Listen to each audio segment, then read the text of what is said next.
from the Middle East. I come here and it's 33 degrees. I'm like, hang on, this actually feels kind of worse. Right? So we've got everything open as much as possible, and it's still not helping. It's still not helping. Flipping now.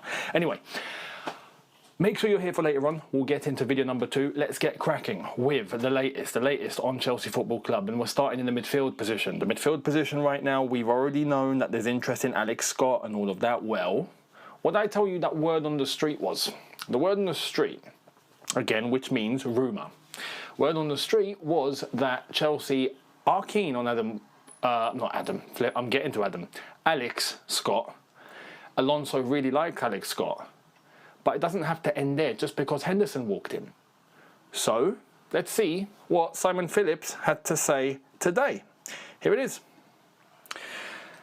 Coming from Simon Phillips, he said, I've had it confirmed by 3 top Simon Phillips sources now that as well as Henderson and Scott, Chelsea still plan an attempt to sign Adam Wharton from Crystal Palace as well. Absolutely game-changing the way Alonso would use him too. This, as far as I've heard, would depend on Enzo Fernandez leaving. So the plan is to get a midfielder anyway, right? Which right now does seem like it could be Alex Scott. There's the whole thing on Bruno G, but it's not moving. It's not moving like we discussed in yesterday's video because Arsenal are playing not even checkers at this point, but like Newcastle, when everyone wants to play chess, these guys are showing up with a Connect 4 board. Like, anyway, that's taking time. Alex Scott is keen. He wants Chelsea. Chelsea are keen on him. Alonso likes him. Cool. If Enzo Fernandez departs, there's room for one more. And the options that Chelsea have always had have been Adam Wharton, Alex Scott, and Bruno G. Adam Wharton, we've already spoken of Crystal Palace. Which, by the way, Lacroix and the official announcement, I don't know what's taken long. I told you this a few days ago. I'd heard everything's done. Not paperwork, sorry. That's the one thing that's holding everything up, apparently. But media was done. Everything was done. Contract signed. He's gone on holiday. He's gone on holiday. We just need to release everything that was done in terms of media. According to some others, apparently there's paperwork that needs to be put over the line. But it's done. It's done. It's a matter of time before we actually get the announcement from Chelsea that he's a new Chelsea player. So hold that. But with Crystal Palace and the discussions we've had, yeah, you don't think we've spoken on Adam Wharton? We'll see how this one's going to go. But like I've said, if we do bring in Alex Scott first, the next midfielder will depend on Enzo Fernandez leaving. So let's see how that's going to go. Let me know your thoughts on who you want down in the comment section below. Much appreciated. Now let's get to Badiashile. I gave you an update yesterday from Luca Cercioni. Here's more. He says loan for €3 million, buyout option set at 20 plus bonuses, 5-year deal at €2.5 million, net plus bonuses. These are the figures of the agreement that director Mana has reached with Chelsea for Benoit Badiashile. Now it's up to Napoli to give the green light to the investment. Just please get it done. Just approve it, bruv. Just approve it and let the geezer go. Do you know what I mean? Just let him go, man. Enough's enough. Enough's enough. So, yeah, there's nothing more to say on that, really. We know we want Badiashile gone. It's best if he leaves. We're going to talk about another defender in a sec, which could be a bit controversial, I think, with all of you. So stay tuned. But Badiashile, I think, is unanimous. Unanimously, we all want him gone. So we'll see what happens there. Now, check this out. It's happening. Danny Welbeck to Chelsea is a here we go, according to Fabrizio. Deal in place with Brighton for the English striker. Welbeck agreed terms with Chelsea until 2028. Medical next. Brighton approved decision to let him go after formal request from Danny. So, interesting. We're getting Danny Welbeck, which I'm all for. It's like I've said, I'm completely for this. I have no problem with this whatsoever. He's going to come in clutch in those 15 minutes whenever we're chasing a game, or we're 1-1 and we need a goal. Yeah, bring Danny on. Olivier Giroud-esque, some would say. And it's funny because didn't he used to play for Arsenal? Another one to add to the list, eh? Another one to add to the list of Arsenal players that have come to Chelsea to try and seek more silverware. Although he's played for United too, but forget that. We don't need to talk about it. So, Danny Welbeck on his way. fully welcome it. And yeah, Jordan Henderson is next. According to Fabrizio, we know that he's going to be agreeing a deal too. Henderson, according to Ben Jacobs, also saying talks are progressing between Jordan Henderson and Chelsea. Another deal that could move quickly. Henderson can leave for free due to a gentleman's agreement with Brentford, which is why this doesn't interfere with our midfield plans anyway. He's a free body. He's just someone else that's coming in as an addition. And according to what maybe Xabi Alonso wants for his strategy in terms of leadership. So, look, if Henderson, like I've said, if Henderson's not going to be playing, right, then I'm all for it. Cool. Bring him in. I couldn't care, you know? So let's see how this is going to go down. But if he's bringing those qualities in terms of just leadership, talking, dressing room, coaching, things like that, maybe he's doing his badges. Who knows? Maybe that will help him.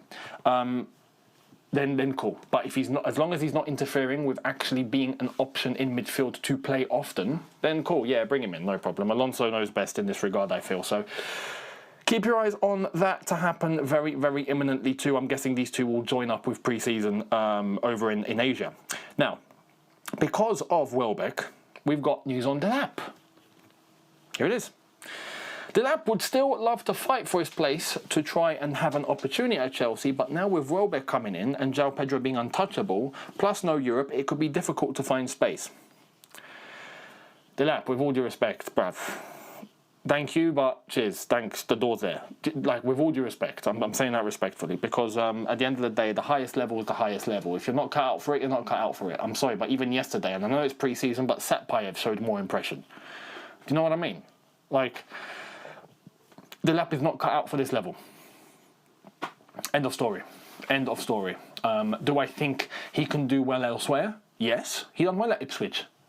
That's Ipswich. Do you know what I mean? For Ipswich's level. Yeah, great. Fantastic. But apart from that, you know, it don't work. It don't work. So, but truly complete until the medical is done, because you never quite know what you're going to discover. But from my point of view and perspective, I think this is a really good deal. I really think that this is a good piece of business from Chelsea on so many levels. I really do. Experienced. And I mean this with respect to Welbeck. I don't think he's going to be pushing for this, I need to start every week, I need to be the main man. I think at 35 years of age, going back to a giant club, having played for Man United in the past, I think is huge for him. And of course, Arsenal as well. I think going there now at this age, playing as a supplementary role to João Pedro, I think is going to suit him massively. I think it's going to suit Chelsea massively. Just think it's a really good bit of business. He'll score some goals. I wouldn't be surprised if across all the competitions Chelsea are playing this next season, he walks away with anywhere between 8 to 12 goals. I still think he's got that in him. And you bringing him on for the last 10 to 15 minutes of games, personally, no issues with this. The Jordan Henderson deal, look, that is still being pushed for. And I was reading this report this morning from Fabrizio that said that Alonso has approved Henderson and the Danny Welbeck deals. Chelsea are wanted experienced midfielders in the squad. Xhaka was the first attempt. Both deals could be done soon. So it looks like Jordan Henderson is also going to happen for Chelsea. I know that's been met with a much more different kind of reaction from Chelsea fans. And I had some time to reflect on it yesterday. I was sort of laying on the beach and I was sort of thinking, did you know, is it a good bit of business or not? Because the one thing is I am taking a break, but I can't get football out of my head. It's what I love. It's my life. It's my job. So, and I thought, I get the leadership angle, but then I can't get this out of my head. Hire him as a coach. I still can't change that thought. I don't think he's going to have much of an impact on the football pitch. He'll have his moments, by the way. He'll come on and put in a good tackle. He'll play a good pass. You know what'll happen? First game of the season, he'll play a ball through the middle of the pitch, create the winning goal, get the assist, and everyone will be like, "Oh my God, it was a masterstroke to buy him." But those deals very much look like they are about to happen, like they are about to complete. And as ever, look, I want your thoughts, I want your opinions, I want your views on this. Let's talk about something you know more about then. Firstly, this whole FIFA shares thing. When that broke yesterday, what did you make of all that? It's typical, I think, of many actions that we've seen from large organisations in the last 5 or 10 years, it's not surprising anymore some of the things we saw in the World Cup. You're trying to paint a picture always that's positive about football because there's so much to love and there are great games, but then you see some of the things that happen from a governance perspective and from a leadership perspective, and it falls well short of the standards that, to be fair, football fans would expect and anybody would want for the game. I want to ask you as well about Chelsea. There's obviously a notable shift now in transfer policy. For years, they've just been bringing younger players. Interest in Jordan Henderson, and they've now confirmed a deal for Danny Welbeck. This is a big shift for Chelsea. A big shift. I mean, it's one that we've all been asking for, though. If we've watched Chelsea for the last sort of 3, 4, 5 years, I've said there's an experience right throughout the club, right the way from the ownership, which is a new ownership, to obviously the sporting department, which was cleared out when they first come in, and the managers have been quite inexperienced at times. So what you've got is a situation whereby there's just no experience, and I think putting a spine in of good senior professionals that act as guardians of good behaviours, responsibilities, disciplines in the dressing room is just something that's not magic. It's something that all top teams have had for many, many decades.